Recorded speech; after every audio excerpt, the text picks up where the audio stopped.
What do you reckon would be, for an average practice, they might be losing in that room? Yeah, it's a great question. It's easy for people to burn 100 to 200 grand a year, and I've heard of a lot worse than that. And so what happens is this department just sort of has growing accumulated losses that are hidden and buried in amongst the rest of the work that the clinic does. And so what people say is it feels like we're working hard, but we don't make any money, and we don't know why. That's not really the solution to the problem. And so if that isn't the solution, what is the solution? We're coming to it.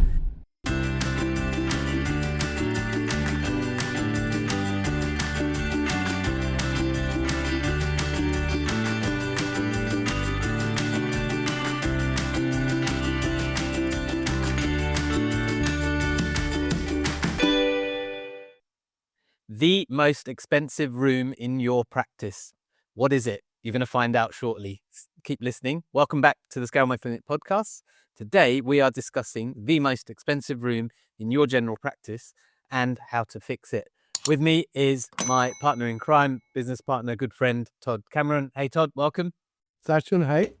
So, Todd, today we're talking about the most expensive room in a general practice. Put us out of our misery, kill the intrigue. Let's reveal the room, and then let's talk about how it shows up and how we fix it. Over to you. It's the fucking treatment room, Sachin. That's what it is. And my suspicion is, in many practices, it's actually known as the fucking room. That is the new room, new name for the room. If you want to change the signage, just beware. There may be some complaints, but yeah, the treatment room. Todd, we're talking about it being the most expensive room. Can you maybe speak to, number one, like people will be listening to this thinking, no, it's not expensive, or it's just a room. Like, how should I think about the actual cost of a treatment room to actually understand the truth of the situation? Because I think it can be easy to mask this or have a hidden cost center in the practice. Can you just sort of shed a bit more light on it? Yeah, so I think there's probably two spaces that general practice sucks up and expects almost no return from compared to, say, a non-GP specialist. Treatment room would be one of them. In many cases, that's a minimum of 2 extra consulting rooms. Sometimes it would be 3. So I actually think that the aspiration for what the space generates should be, what could you get if you just ditched the whole thing altogether and just went to just full on consulting spaces? The other space is the waiting room. We're not going to talk about that today, but those two spaces we have to invest in general practice that most other non-GP specialties don't have to. And we just have to absorb the costs that go with that, or at least that's the thinking that often we have in our mind. So the cost and the challenge with the cost, Sachin, is that in most places, the revenue that comes out of the treatment room is terrible and are sometimes almost non-existent. But guess what? The costs are high. So you've got the normal fixed costs associated with your building, the rental, the insurances, all of the things, utilities, etc., etc., etc. The long list of things you pay anyway before you even open your doors. Then you've got the variable cost of staffing, which is mostly nursing costs. Then you've got all the equipment you need to fit the space out with, and then you've got all the consumables. And who amongst us hasn't flown open a cupboard and thought, my God, why are there 500,000 of ... in here? And then you look in there and 80% of them are out of date, so you can't use them anyway. That is a really, really unpleasant feeling. How many times do you reckon you've done that in your clinic? The WTFs when you open a cupboard, or worse still, when there's this checking dates day or whatever every month, and then like literally there's bin bags of stuff that are ready to be sort of sent to charity or chucked away. Yeah, it's a very common issue. Then the billings can relate to the fact that there's not much that the MBS permits in the way of nursing work that can be billed. In fact, almost zero. And so a lot of the work is done by the nurse, but billed by the GP. And therefore, and this reminds me of a member of Project X that used to work with us, Sachin, and she's a very socially minded person and environmentally minded person. And I remember her saying, it cost me $10 to immunize the kids in this town. That shouldn't be my bloody responsibility. I am not funding that. And then changed the model that she delivered vaccinations, particularly in the clinic. And the problem with that, of course, was the nurse was doing 10, 15 minutes work. The GP came in and did a very brief consultation just to meet the requirements for a level B, sufficient for that. And then the nurse went about doing the rest of the work. Guess who collected the majority of the fee for that? Was the GP, based on the normal service and facility agreement. And of course, the clinic was screwed time in and time out because the nurse's time, all of the equipment costs associated with that, the consumables meant that you're about $10, $15 in the hole for every immunization encounter. So those are the reasons why the space doesn't perform well financially. And then the question is, okay, so if you identify that, so you know the space is not going well, what do you do next? I'll throw to you for that. Yeah, absolutely. I think that just before I move to that, you need to quantify what the situation is, right? Because you can't. I think people would be shocked if they knew what their treatment room could be costing them. So you just to reiterate to listeners and viewers, there's the keep open costs of the physical building and the space, including the treatment room specifically. It will have a keep open cost per year for the room. Then you'll have nursing salaries for personing that room. So that's the next thing. Then you're going to have the general equipment, etc. That also you'll get that depreciates, needs replacement, replenishment, and often addition to. And then, as you said, the consumables, which if they're not managed, become a source of continual waste. And when you add all that up, even when you subtract out the revenue or the proportion of practice revenue that supports that, what do you reckon would be for an average, practice they might be losing in that room? Yeah, it's a great question. It's easy for people to burn 100 to 200 grand a year, and I've heard of a lot worse than that. And as you said, the thing is, it's kind of covered up by the rest of the clinic. So, if you don't look at this separately, and you've got to be clear what separating those things out actually means, because, for example, if your nursing team aren't contributing to GP CCMPs anymore, you shouldn't include that as part of what nurses generate. And so sometimes there could be a false free hit for that department. And this is not intended as a slight on nurses, but nurses, there's around about 350,000 nurses in Australia. Only around about 12,000 nurses work in general practice. And so the system is geared towards training people for hospital environments. And in a hospital environment, guess what? Your job is to keep your supply cupboard full. And it's not really a problem if anything goes out of date. It's not your money. And there's not really necessarily the same budgetary pressures in that environment as there may be in a private enterprise. And so what you tend to see is that nurses enjoy full cupboards. Again, this is a very broad, sweeping generalization. If it's not you, don't take offense. And so you tend to find there are cupboards that are full because people don't necessarily understand how inventory stock arrives and how easy it is to get that in the real world. And the other thing is nurses tend to be really hard workers, but at the work that's in front of them, so they don't tend to be generating their own work or running their own books in that regard. So passivity here, especially if you've got a front desk that's like, oh, I don't really want to manage the nurses. I don't really want to push them too much because that sometimes is the dynamic between PMs and nurses.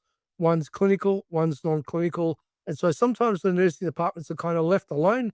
They're sort of treated like a cactus or cacti if there's multiple, and just kind of ignored to do their own things. And they don't have the data or the information to drive change. And so what happens is this department just sort of has growing accumulated losses that are hidden and buried in amongst the rest of the work that the clinic does. And so what people say is it feels like we're working hard, but we don't make any money and we don't know why. And then they start thinking silly things like we might get rid of nurses, we might cut back on staffing. That's not really the solution to the problem. And so, Sachin, if that isn't the solution, what is the solution? We'll come into it and I'll share with you, Todd, and with our viewers and listeners, an example of people who've actually done it and what they did. I think just one thing before we come to solving it is it's probably worth just examining the price of not solving it versus the reward of solving it. So let's just take your example of the 100,000 loss, all right, which I think is a pretty conservative estimate for the loss of a treatment room. So if you're making 100,000 loss on your treatment room, and you rectify that, um, tell us how you would think about that, the benefit of that and the cost of not doing it, Todd. Like in terms of maybe we think of profitability or billings or, because it's probably not immediately apparent how beneficial it is to solve that. So I think it's just worth Yeah. addressing that. Absolutely. So I think just so we're both clear and people listening understand, when we say addressing that, we're not talking about neutralizing it. So my goal is not zero. It should be profitable because otherwise that part of the business is a charitable offering. And I think a not for profit doesn't have a place in a for profit business. So your goal should be to have a financial return that is above the keep open cost for that space. And so therefore, we're talking $100,000 to $200,000 a year profit, because the benefit of doing that is that goes back into the clinic. There's a greater pool to pay your team well, buy the equipment you want, to pay off all of the usual things that go with owning a business. Some of that's going to be fit out, some of that's going to be equipment finance, some of it might relate to the property itself, but it creates a better environment and a more sustainable environment for everybody, including patients, because they'll get the choice of what they want to use in terms of dressings and things, because it's not driven by the lowest cost opportunity that you have. That is just penny pinching, because that's the only way that a lot of clinics survive and adapt to this. You can then have a broader range of vaccinations available that might be travel vaccinations. There's a lot of upside in having that environment profitable. As you said, Sachin, the first port of call here is to audit the reality. We had this conversation today when we ran our Project X session, and my suggestion was you audit the last 12 months, just so that you account for seasonal variations, particularly things like travel vaccines may well vary greatly over the year. And depending on when your clinic is located, you may have great seasonal variation in the use of the treatment room for either skin procedures or maybe fractures or injuries or whatever that might be. And so because everybody's different, you want to document it. The other thing that I think was commonly talked about in this example was multiple suppliers. I'll be honest, I always prefer one supplier, because if there's a problem, I like one throat to choke rather than, actually, I don't think we supplied that to you. It was somebody else. You're trying to figure out who that is. And so you're just kind of going with the best deal. I would prefer that you had one supplier, that you cross check the pricing from time to time, and where it's completely out of line, you bring it back into line. But I'm not looking for the best and the cheapest with my supplier. I'm looking for reliable supply, somebody who'll tell me about changes in the marketplace, new things I need to be aware of, and where I can do better. Where they're saying, hey, you're ordering this, we've got a new replacement. We think you could actually get this a better product for less, or the same for less. All of those things are what I expect from a supplier. And the way I like to show that I'm supporting them is to only use one supplier. So it's just my personal belief. I'd love to calibrate that with you before we move on. What's your belief on this? Yeah, I think the bit that I think, even by neutralizing, say it was 100,000 loss, that is the equivalent of adding 2 full-time equivalent GPs at the top end. So we're often thinking about, I need to grow, I need to have more doctors, which many of us, of course, will. But the reality is, if you're making $100,000 loss on one part of your business, if you eliminate that loss, and there's the potential to go way beyond that and make it profitable, as you talked about, Todd, but just by eliminating that loss, if you run on a profit of, say, 8% of billings or 10% of billings is your profit, then that 100,000 loss being eliminated goes straight to your profit. And so it adds $100,000 to your profit, and $100,000 added to your profit in that scenario of 10% of billings would be like adding $1 million of billings at the top. I think it's a problem worth solving, but many, number one, don't recognize the problem. And second, if they do, they don't know how to solve it. So maybe now we'll talk about how we address it. So I think the way I think we go about addressing it is, number one, stem the bleeding. And the way you reduce, which is reducing the losses, there's probably 4 key parts to that. Number one, it's rostering. So where is there unnecessary excess rostering? So that might be in a few different ways. So for example, there may be overlaps where they're not needed. There may be often nursing, but sometimes it might be other sort of non-clinical professionals overrepresented in the roster at certain times of the day. So that's one thing. Then we talked about stock. We need solid stock ordering systems. Like just because the types of things we've seen, Todd, and heard, you need a minimum order quantity of X dollars. So we just bump up our order to that many dollars so that we get free delivery. That's one example. These things come in packs of 12, so we buy packs of 12. Did you check if you could buy 3? No. Can you? Yes. Oh. So actual stock ordering and understanding how much, on the flip side of that, you're wasting. So you're waste tracking, because really what you want to do is make sure that there's a state of equilibrium between stock and usage, and there's not an imbalance such that it leads to sort of massive waste, which is typically what happens when it's not managed. And so to do that well, you need to be able to manage what goes in and what goes out and what's left over. And so waste tracking is super important. And then the fourth part of this, of stemming the flow, is being really meticulous about the tasks that nurses in particular are doing, especially non-revenue generating tasks. Many of those will be non-clinical, and those can very quickly be passed on to non-clinical team members because they don't require any clinical expertise. And then the other side is clinical tasks that are non-revenue generating.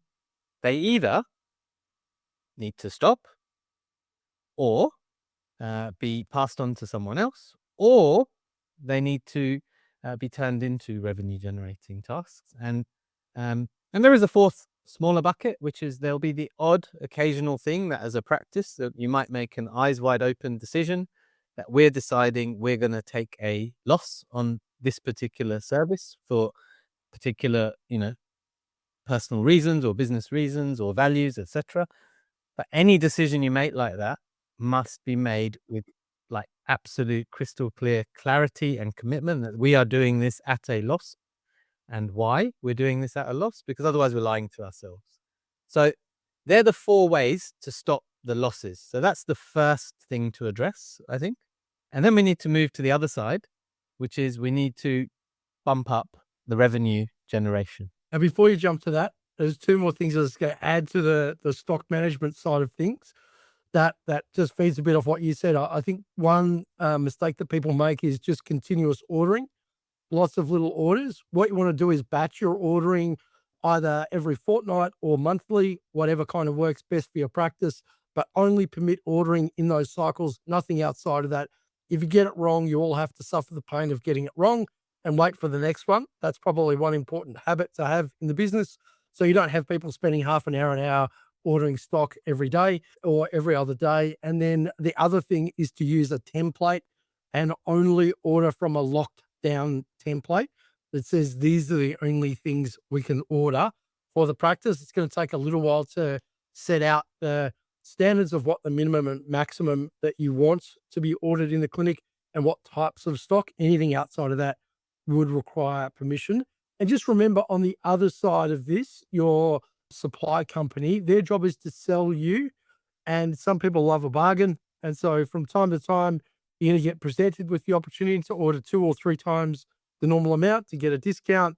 And again, you just need to make sure that you've kind of got the appropriate armor on your nurses to be able to resist these bargains, because they are well presented and they are a sales team at the end of the day. And so you need to make sure that you're buying what you want. All right. That being said, Sachin, let's get to turning it around. Yeah. So we've reduced the losses with those 4 maneuvers we've talked about. And then we need to increase revenue generation from that treatment room. And that typically comes about in 4 ways. So the first is nurse autonomy. Nurses are very skilled at many, many things, many tasks. Often they both enjoy and are more skilled at many of these tasks than a doctor. And there's many scenarios where doctors don't really want to be involved, but they end up being involved for the purposes of arbitrary Medicare rules. So being clear on nurse autonomy, the things the nurses like doing, what they feel confident and competent doing completely themselves, and autonomy with clear guardrails about system creation that we were just talking about in the treatment room around ordering systems, etc. But clinical autonomy as well. Next. Now, wait. Yeah. Before we move on, give me 2 examples so people know exactly what you're thinking about. What are 2 examples of things where nurses could do it autonomously, doctors get involved, but they're not really committed? Yeah. Well, wound management, uncomplicated wound management or chronic wound management that requires like daily or second daily dressings, etc., is one example. Vaccinations, so immunizations, another example.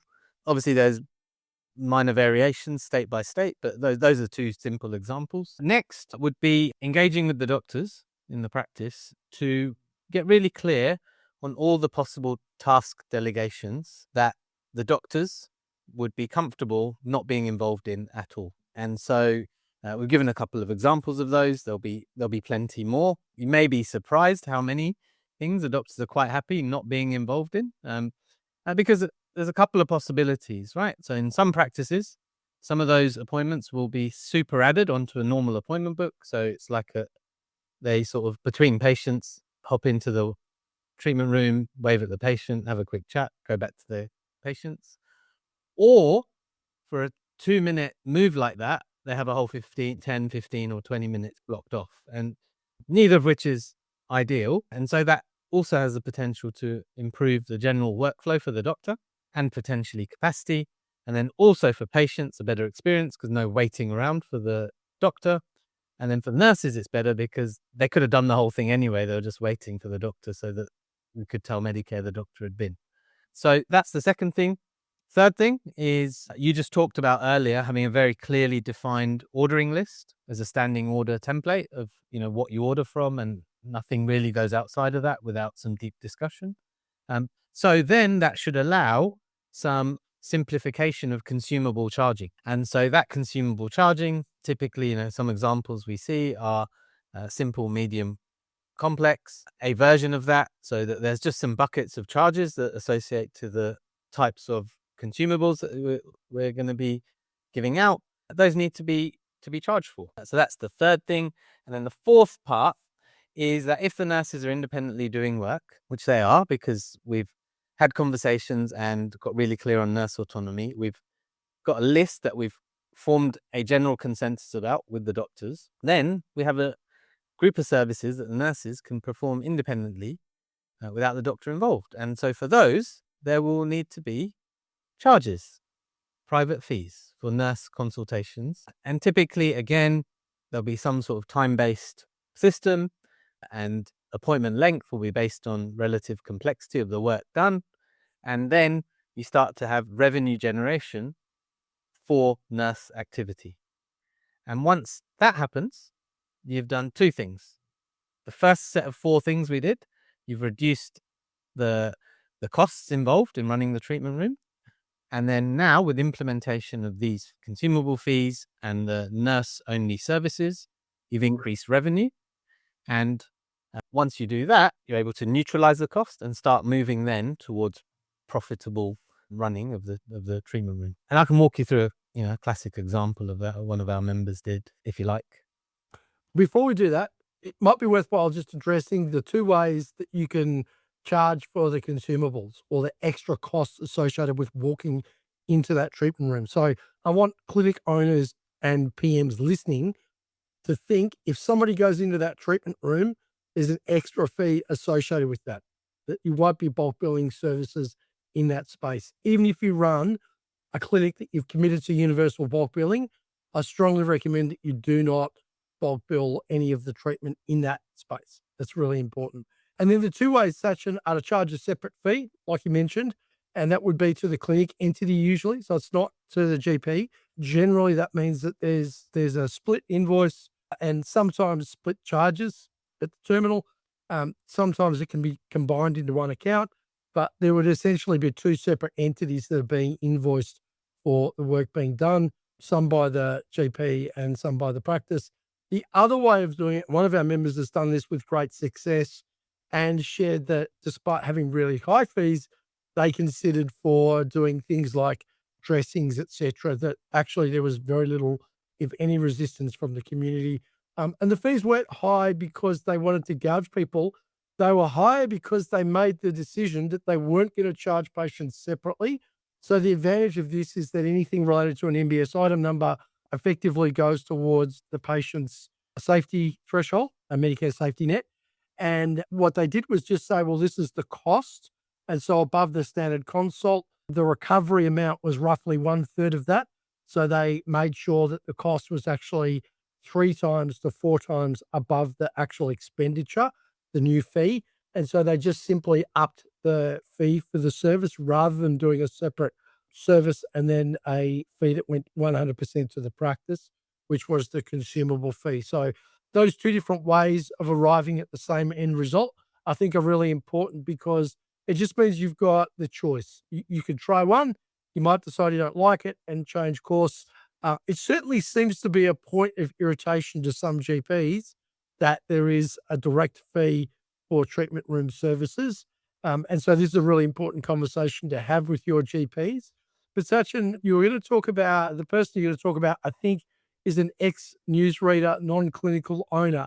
So tell us about what she did in her practice and the outcome, how it worked for them. Yeah, absolutely. So this owner was in a situation where probably, let's say 6 months before they embarked on this work, maybe 8 months before they embarked on this work, they'd identified that the treatment room was an issue, but it felt like there was a lack of buy-in from any of the team to actually want to run with this work. And so they were a bit stuck in this situation where they knew there was something not right with the finances of the treatment room. They knew it was loss making. They wanted to address it, but then they had people blockers in terms of, oh, I need to get the details from the bookkeeper. There were lots of different excuses for not acting on it. And so that just built up this sense of frustration. Anyway, there was a time where the key people blocker was out of the picture. And so an alternative team member said, hey, look, I love spreadsheets. Let me get to work on this. And so that person, now the PM in that practice, pulled out the spreadsheet, modified it. They actually took a spreadsheet that one of our other clients had shared, and this manager modified it. They costed every service, the open costs, the consumables, like each and every part of the treatment room. And they found out they were making a $200,000 annual loss combined in terms of the treatment room, which is where, some of the chronic disease and all the other treatment room activity was happening. And they were shocked. They couldn't believe it because the impact that was having for them is that every quarterly incentive was required to just ease cash flow. And they couldn't understand it because they were growing fast. They had full consultation rooms. They were busy. But when they looked, they realized that they were overstaffed with nurses and underutilized with nurses, as well as the other problems we've talked about in terms of the wastage of resources and stock. And so what they did is those things I talked about. They looked at their rostering, started to sharpen it up. They went through their stock and realized, oh my word, we're ordering $2,000, $3,000, $4,000 a month. And they realized when they went into that people were doing if we order this much, we get free delivery. So we'll just bump all the orders up to free delivery. And so they got really clear on what they would stock and wouldn't stock. And then on the flip side, they tracked every bit of wastage and everything was popped into a spreadsheet. So it's very clear what was being ordered and what was being wasted. So then they naturally were able to just shrink down what they were ordering. I think just from that one maneuver around stock, they saved over $2,000 a month. Next, they looked at all the tasks the nurses were doing. And in the best practice, it had, stocking rooms, all the usual sort of tasks. And so we're just clear. If it's not revenue generating and it's not clinical, definitely gone. If it's revenue generating, then it was kept. So for example, there's certain activities that involved telephone versions of 10997, other things that were revenue generating, they kept. And the only thing they counted towards utilization, so they were scoring their nurse utilization, was revenue generating activities.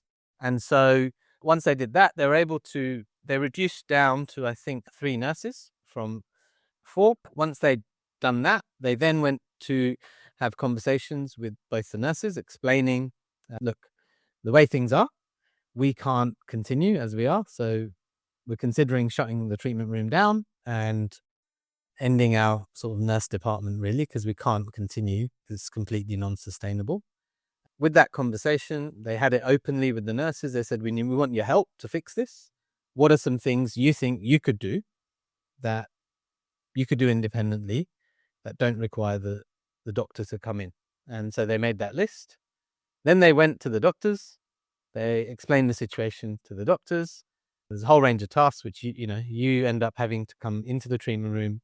Probably affects you, probably affects the nurses and the patients. And the doctors said, "Oh, great, we don't have to do that anymore. Show us the list." And they went through the list and decided what the nurses would do and wouldn't. And so once they'd agreed that, then they worked out what the costs of each procedure would be in terms of consumables and nurse time. And then they set nurse consultation fees for different services. And then they went about implementing it. They were worried that there was going to be big pushback. And they've had, I believe, 3 bits of feedback that weren't so positive. It was mainly from, I think, veterans patients who weren't used to paying for any services at all, but they applied their changes across the board, but they were shocked at how little pushback they had. In terms of the outcome, when we last spoke, they were at 73% utilization of their nurses. So they got 27% to still fill up. They've completely eliminated the losses. So 200,000 has been reversed.